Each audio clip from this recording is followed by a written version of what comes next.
कोई कुछ नहीं कर सकता। लेकिन और भी कोई सिस्टम में कमी है, और एक हम राशन के दुकानदारों को लेकर डिपार्टमेंट जल्दी डिसीजन लेगा। उन्होंने ये कहा कि साहब हमारे बहुत हालत खराब है, तो हमारा जो आप है कई राज्यों में हम महीना बांध दिया, तो उनका महीने को लेकर हम पूरी तैयारी कर रहे हैं। VCS अभय कुमार सिंह जी और ये बैठे हैं, परमेश्वर लाल जी, कालराम जी, ये सब कर रहे हैं कि कैसे इनका कुछ हो सकता है, कि उसका भी हम रास्ता निकालने की कोशिश कर रहे हैं। लेकिन मैं इतना कह सकता हूं कि राशन की दुकान को लेकर यदि किसी को कोई तकलीफ है तो 181 पे तो सब कर ही सकते हैं शिकायत। हमारा भी पोर्टल का नंबर है, वो शिकायत करे। अभी हम कुछ नए आइटम्स लाना चाहते हैं राशन की दुकानों पर, वो तैयारी हम कर रहे हैं कि तेल मिल जाए और क्या क्या चीजें हम राशन की दुकान पर रख सकते हैं। वो हम निगम के जरिए ACS और ये MD साहब मिलकर और कोशिश कर रहे हैं किस तरह, वो भी हमारी तैयारी है।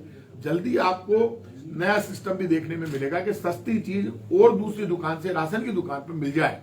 उसके लिए कैसे हम टाई अप करें, किन कंपनियों से ये बात करेंगे, उनका सामान कैसे रखेंगे, वो तैयारी हम कर रहे हैं। लेकिन मैं इतना कह सकता हूँ, लोगों तक 4,46,00,000 लोगों का गेहूं आ रहा है, वो वहां तक पहुंच रहा है। और जो नए पोर्टल में नाम जुड़े थे, वो नाम जल्दी वो पोर्टल खुलवाने की हम तैयारी कर रहे हैं कि जिससे लोगों को गेहूं मिलना शुरू हो जाए। सर, भारत सरकार भी और राजस्थान सरकार भी लगातार राशन पहुंचाने की कोशिश कर रही है, लेकिन पाकिस्तान में हालात ऐसे हैं कि 10 लोग अभी मारे गए, आटे की थैली को छीना, भूखमरी जैसे हालात हो रहे हैं। इस पर आप पाकिस्तान के हालात आपने मुझे बताया, किसी भी पड़ोसी मुल्क में यदि हालत इतने खराब है तो ये तो बड़े आश्चर्य की बात है। और वहाँ के हालात पे मेरी पूरी जानकारी नहीं है, जब जानकारी होगी मैं बोलूँगा। सर, हंगर इंडेक्स में सर जो देश है भारत है वो 107 नंबर पे है, पाकिस्तान 99 नंबर पे। इस पर आपका क्या कहना है, क्योंकि हालात तो वहाँ खराब हो रहे हैं और बात भारत की होती है इंटरनेशनल लेवल। देखिए, इतना मैं कह सकता हूँ, भारत तो दुनिया जानती ताकत के रूप में खड़ा है। जिस देश में कांग्रेस की पिछली सरकार ने मनमोहन सिंह जी के टाइम पे खाद्य सुरक्षा गारंटी कानून लागू किया और लोगों तक गेहूं पहुंचाया, कोई भूखा नहीं सोएगा की तर्ज पर, रोजगार गारंटी कानून लेकर आए, राइट टू इंफॉर्मेशन लेकर आए, राइट टू एजुकेशन लेकर आए, तो वो देश तो अपने आप में एक ताकत है। और पाकिस्तान के हालात के लिए वहाँ की सरकारें जिम्मेदार है, वहाँ की पॉलिसी जिम्मेदार है।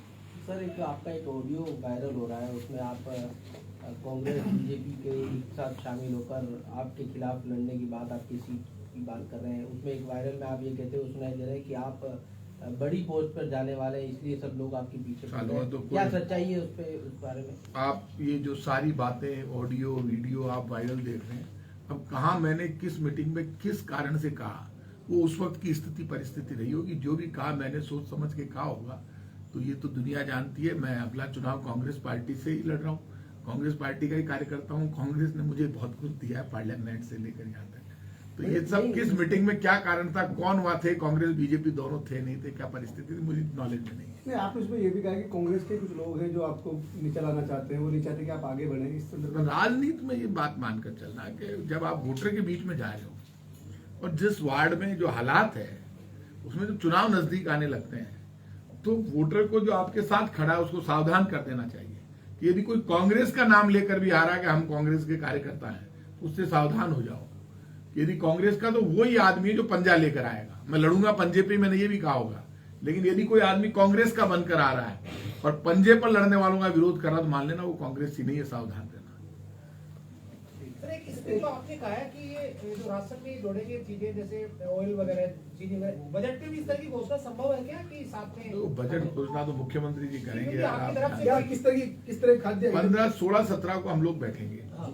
अब बजट घोषणा में क्या होगा क्या नहीं होगा ये तो मैं कह नहीं सकता। सुझाव आपके डिपार्टमेंट की तरफ से खाद्य आइटम में क्या क्या चीजें मिल सकती है? सब कुछ काफी चीजें मिल सकती है, आप ये मानकर चलिए। अभी हमने तैयारी की, उसमें क्या क्या किया है हमने? उसमें चीनी है, नमक है, दाल है, चीनी, नमक, दाल, साबुन, इस तरह के ऑयल है, मसाले हैं, ऑयल है, मसाले हैं, आपके चाय पत्ती है, ये सब। प्रताप जी, अभी वो CM साहब ने घोषणा की थी 500 रुपए में सिलेंडर देंगे महिलाओं को, क्या स्थिति? 69 लाख, आप समझ, 69 लाख कनेक्शन उज्ज्वला योजना के हैं। 69 लाख कब से मिलने लगे? 69 लाख कनेक्शन राजस्थान में उज्ज्वला योजना से जुड़े हुए हैं। तो 69 लाख लोगों को 500 रुपए की सब्सिडी देंगे, तो बहुत बड़ा काम। सिलेंडर 500 रुपए में मिलेगा? नहीं, 500 रुपए की सब्सिडी की तो सिलेंडर 500 रुपए में देने की बात है। सिलेंडर 500 रुपए में देंगे तो 500 रुपए की सब्सिडी होगी ना। तो वो कब से मिले नहीं सिलेंडर तो वो अब तैयारी देखिए, ये अब आपको जल्दी ना, उसमें सीएम साहब ने उसको घोषणा भी कर दी थी। सीएम साहब की घोषणा तो हवाई चल रही है, हवा नहीं चल रही है, मुख्यमंत्री की घोषणा का मतलब है 100% लागू हो जाएगी। उन्होंने तो ये भी कहा था कि मोबाइल बांटेंगे, अभी तक मोबाइल ही नहीं बटे आपके महिलाओं को। उन्होंने ये भी कहा महिलाओं को मोबाइल देंगे, बता आपके तो नहीं कहा उन्होंने। नहीं, मुख्यमंत्री जी ने जो जो कहा है तो वो नहीं सब आज तक हुआ। आप ही नहीं बताओ, मुख्यमंत्री जी ने ये कहा कि आज से एमएलए का बजट 5 करोड़ रुपए हो गया तो हो गया। मुख्यमंत्री जी ने कहा 10 लाख तक का इलाज फ्री प्राइवेट अस्पताल में हो गया। मुख्यमंत्री जी ने 1 करोड़ लोगों को बुजुर्ग विकलांग विधवा पेंशन दे दी। 38 लाख घरों में जीरो बिल आ रहा है, बिजली का आ रहा है ना। सर 12 हजार रुपए साल के मुख्यमंत्री अशोक गहलोत जी दे रहे हैं किसान को। मुख्यमंत्री जी ने ये भी कहा कि जो कोविड का पैकेज है वो पत्रकारों के साथ सबको मिलेगा। किसको दिया बताओ? 50 क्या बात कर रहे हो? हमने दे दिया 50 लाख रुपए हमारे यहाँ पे 70 लोगों को, राशन के दुकानदारों को। आप क्या कोविड में जिनकी डेथ हुई, कोविड में बाकी लोगों के अरे क्या बात कर रहे हो आप? राशन के दुकानदारों को हमने 50 लाख रुपए 70 दुकानदारों को हम दे चुके हैं जिनकी डेथ हो गई कोरोना में। जयपुर में एक को भी नहीं दिया बताओ। पत्रकारों का आप मुझे बता देना, बात कर लें। बाकी राशन के मेरे डिपार्टमेंट में 70 लोगों को 50 लाख रुपए की सहायता हम दे चुके हैं। कॉलेजियम के मुख्यमंत्री अशोक गहलोत जी दे चुके हैं। कॉलेजियम के बारे में क्या कहना है? सुप्रीम कोर्ट अभी हाल ही में किरण रिजिजू ने भी सवाल उठाए हैं। कल उपराष्ट्रपति जी, लोकसभा अध्यक्ष ओम बिरला जी, मुख्यमंत्री अशोक गहलोत जी, सीपी जोशी जी, इनकी उपस्थिति में पीठासीन अधिकारियों का सम्मेलन हो गया। खुलकर बात हो गई। सबसे सुप्रीम लोकसभा है और लोकसभा में यदि कोई बिल पास हो गया तो उस पर सुप्रीम कोर्ट से ठप्पा लगवाना जरूरी नहीं है। ये तय बात है। इस देश में वोट का शासन है, लोकसभा कानून बनाती है, तो वो कानून सुप्रीम कोर्ट से पास हो ये जरूरी नहीं है। लेकिन यदि कोई शक्तियां सुप्रीम कोर्ट के पास डिस्कस करने को कर सकता है, लेकिन ओवरऑल सुप्रीम बॉडी लोकसभा है। आपने कहा कि अगला चुनाव राहुल गांधी के नेतृत्व में राजस्थान में होगा सामूहिक तो कहा राहुल गांधी का नेतृत्व में उसी यार, राहुल गांधी देश का सबसे बड़ा नेता है कांग्रेस का। किसको गलतफहमी है राजस्थान में? राजस्थान हो चाहे बंगाल हो चाहे यूपी हो चाहे कहीं भी हो, देश में सबसे बड़ा कांग्रेस का नेता राहुल गांधी है, इसमें कुछ शक ही नहीं है। कोई मुख्यमंत्री का चेहरा नहीं होगा इस बार? मुख्यमंत्री का चेहरा पिछली बार था क्या?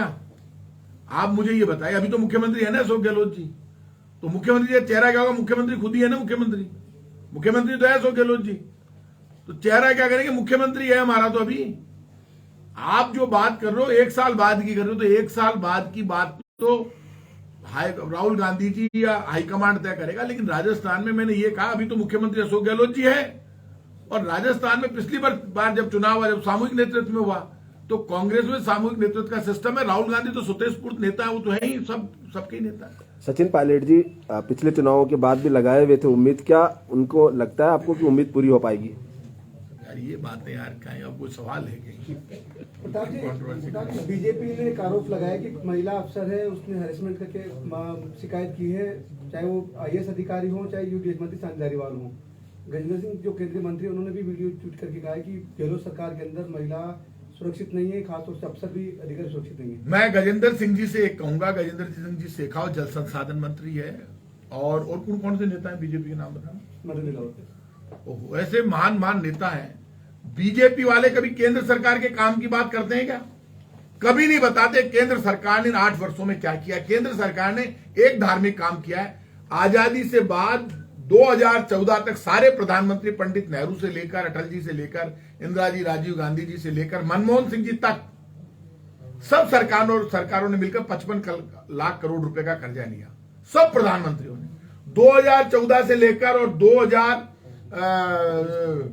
2014 से लेकर 2022 तक 8 सालों में 85 लाख करोड़ रुपए का कर्जा लिया है इस बीजेपी की सरकार ने, मोदी सरकार ने। भाई साहब, सब सरकारें 55 लाख करोड़, ये 85 लाख करोड़ गए हो कटे, वो तो बता दो कहां जा रहा है। पेट्रोल डीजल पर भी टैक्स ले रहे हो, जीएसटी में सब कुछ, हर चीज पर जीएसटी लगा दी।